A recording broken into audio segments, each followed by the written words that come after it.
सबके बहुत बहुत धन्यवाद। और हम अखन जे एलहुँ हेँ और जे गीत गाबऽ जा रहल छी ओ गीत जे छै ने से बहुत मतलब पैघ पैघ गायक गायिका सब गौने छथिन। तऽ हमरो मोन भेल कि जे हमहूँ कनि जे छै से अपन गीत अपन जेना अबैए गबै लए ओहिमे गाबि कऽ आओर जे छै से अहाँ सबके समक्ष वीडियो दऽ दी। और देखै छियै जे हमरा गाबऽ अबैए कि नहि। तऽ अहाँसब देखब जे हमरा गाबऽ केहन आयल। यदि नीक लागत तऽ अहाँसब कमेंटमे देब और नहीं नीक लागत तैयो कोनो बात नहीं छै। हम तऽ गबैके कर्मके भागी छी, हम कर्म कऽ रहल छी। तऽ ई गीत जे हम गाबि रहल छी से ओ कवि विद्यापतिके गीत अछि। सब गेने छथिन, बहुतो मतलब हिसाब नहीं छै कते आदमी गौने छथिन ई विद्यापतिके गीत। तऽ हमहूँ गाबि रहल छी, ठीक छै ने। तऽ आब अहाँसब सुनै जाइ जाउ।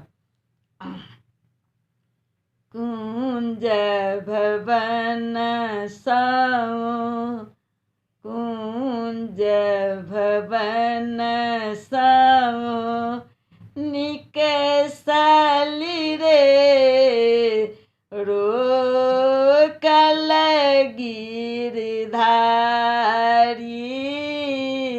कुंज भवन साओ, निकसली रे रोकल गिरधारी।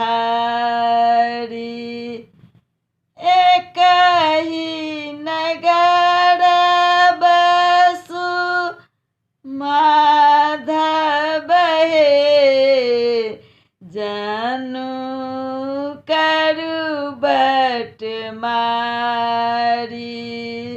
एक ही नगर बसु माधव हे, जनी करु बटमारी।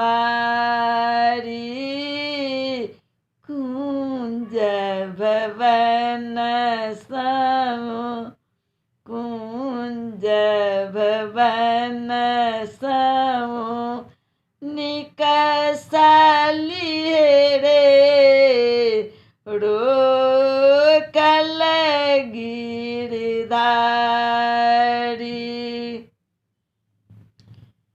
छोड़ू कन्हैया मोर आचर रे, फाटत नभ सारी। छोड़ू कन्हैया, हाँ हाँ, छोड़ू कन्हैया मोर आचर रे, फाटत नभ सारी। अपयश होए तज गत भरी रे, जूनी करिए उघारी। अपजश होए तज गत भरी रे, जनी करिए उघारी।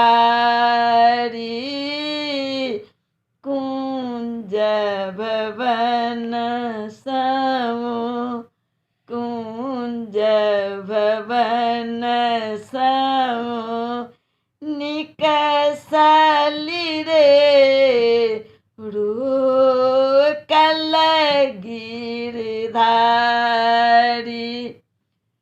संगक सखी, हाँ हाँ, संगक सखी अगु आएली रे, हम एक नारी। संगक सखी अगु आएली रे, हम एक नारी।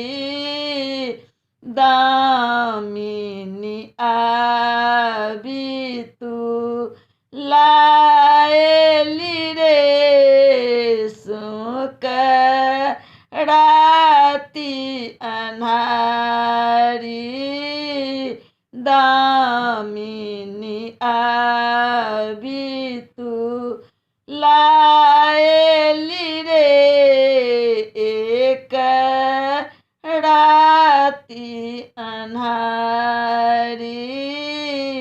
कुंज भवन समु कुंज भवन समु निकसली रे रोकल गिरधारी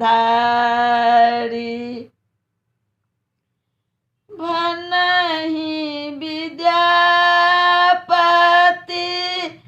गाओल हे सुनु गुणमती नारी भनहि विद्यापति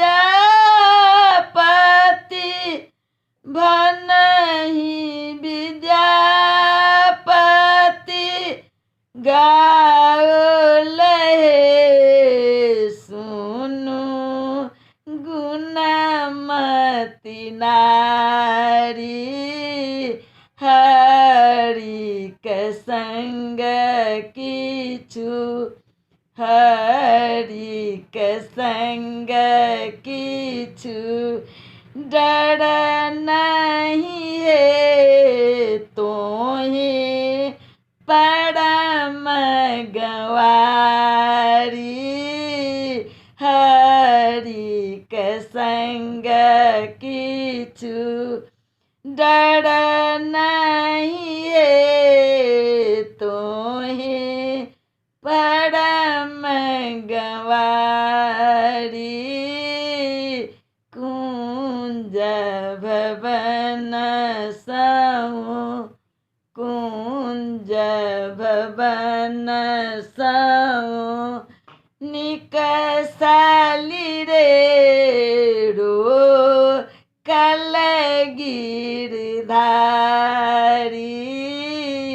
एक ही नगर बसु माधव हे जनी करु बट मारी कुंज भवन समु कुंज भवन समु कुंज भवन समु निकसली हे रोकल गिरधारी रोकल गिरधारी रोकल गिरधारी।